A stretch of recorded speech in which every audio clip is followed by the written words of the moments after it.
अरविंद एक छोटे से गांव में रहने वाला एक उत्सुक और जिज्ञासु लड़का था। उसे हमेशा से अनदेखी और अनजानी चीजों को जानने का शौक था। एक दिन जब वह गांव के पुराने पुस्तकालय में किताबें ढूंढ रहा था, तो उसे एक बहुत ही पुरानी और रहस्यमयी किताब मिली। किताब का नाम था अनदेखी दुनिया का रहस्य। इस किताब ने अरविंद की जिज्ञासा को और बढ़ा दिया। उसने तुरंत किताब खोली और पढ़ना शुरू किया।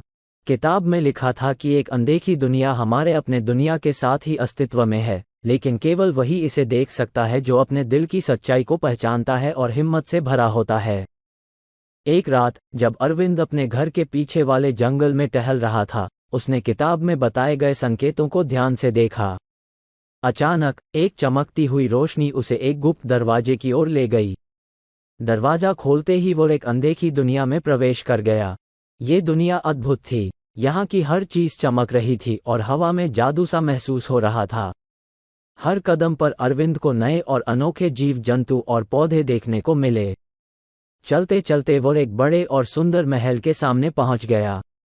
महल की दीवारों पर अद्भुत चित्र और शिल्पकला की गई थी। महल के भीतर एक रहस्यमयी व्यक्ति बैठा था, जिसने अरविंद को बताया कि ये दुनिया उन लोगों के लिए है जो अपने दिल की सच्चाई और हिम्मत से जीवन जीते हैं।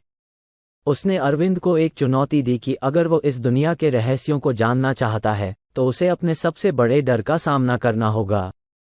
अरविंद ने साहस जुटाया और चुनौती को स्वीकार किया। अचानक वो एक गहरे और डरावने जंगल में पहुंच गया। यहाँ हर तरफ अंधेरा था और अजीब आवाजें आ रही थीं, लेकिन अरविंद ने अपने दिल की सच्चाई को याद किया और बिना डरे आगे बढ़ता गया। जंगल के अंत में उसे एक जादुई झील मिली। झील के बीच में एक सुनहरी नाव थी। नाव में बैठते ही वो एक चमकती हुई सुरंग से गुजरने लगा। सुरंग के दूसरी तरफ वो एक बड़े और सुंदर बगीचे में पहुंच गया। यहाँ हर चीज जीवंत और जादुई थी। बगीचे के बीच में एक सुंदर पेड़ था, जिस पर सुनहरी पत्तियां थीं। पेड़ के नीचे एक पुस्तक रखी हुई थी। अरविंद ने पुस्तक खोली और उसमें लिखा पाया, तुम्हारी यात्रा अभी शुरू हुई है। अपने दिल की सच्चाई और हिम्मत से इस अनदेखी दुनिया के रहस्यों को जानो और अपनी दुनिया को बेहतर बनाओ। अरविंद ने ये सबक अपने दिल में बसा लिया और उसने ठान लिया कि वह अपने जीवन में सच्चाई और हिम्मत से हर चुनौती का सामना करेगा। जैसे ही उसने पुस्तक बंद की, वह फिर से उसी गुप्त दरवाजे के पास पहुंच गया।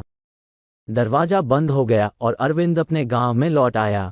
सुबह जब उसने अपनी यात्रा के बारे में सोचा, तो उसने समझा कि सच्चाई और हिम्मत ही हमें हमारे जीवन की सबसे बड़ी चुनौतियों का सामना करने की ताकत देती है। अरविंद ने अपनी कहानी गांव के सभी लोगों को सुनाई और सबको प्रेरित किया कि वे भी अपने दिल की सच्चाई और हिम्मत से जीवन जिएं। उसकी इस अद्भुत यात्रा ने गांव के अन्य लोगों को भी प्रेरित किया कि वे अपने जीवन की चुनौतियों का साहस और सच्चाई से सामना करें। कहानी का संदेश: सच्चाई और हिम्मत ही हमारे जीवन की सबसे बड़ी पूंजी हैं, जो हमें हर कठिनाई का सामना करने की ताकत देती हैं।